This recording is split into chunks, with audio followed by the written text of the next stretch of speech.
Tuko na muungwana anaitwa Gachagua. Deputy President. Si awasalimie. Bibi, salimia hao muungwana wa Kenya. Iyo amjambo. Anumeto mugeni kaire.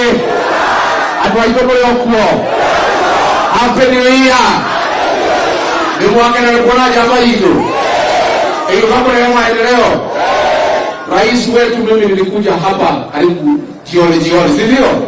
Tukija kusanya kura yako na tukubaliana na hawa waangwana wa Kerwa ya kwamba watakupigia kura 100%, na pia wakaniahidi watachagua huyu Mugambi Ndegere. Mimi nataka niseme asante. Na rais wetu, sisi tunaendelea kuunga mkono.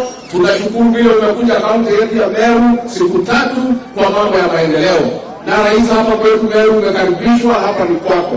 Wewe ukifanyia kazi, hao watu walikuunga mkono, ni waangwana, wataendelea kukuombea na sisi tutaendelea kukuunga mkono. Ndio hivyo nia.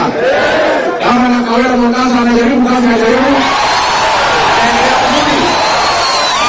Anafanya kazi vizuri.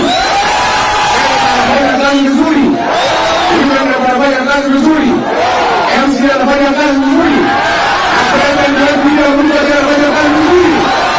Asante. Kama ni kero.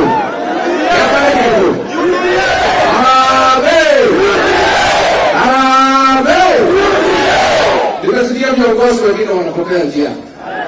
Hapo wanaanza kusema ati sisi turudi kulipa hadi kutoka. Sio ndio ujinga?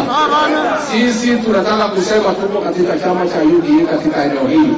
Na tunataka viongozi wakuwe careful, wapime maneno, wasikuwe watu ya kuropokwa na maneno wakienda kwa TV.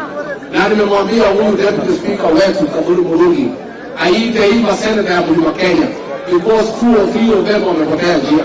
Awarudishe haibu. Unataka awarudishe haibu? Ndio kana amende. Ama sokera hiyo. Asante sana. Asante sana.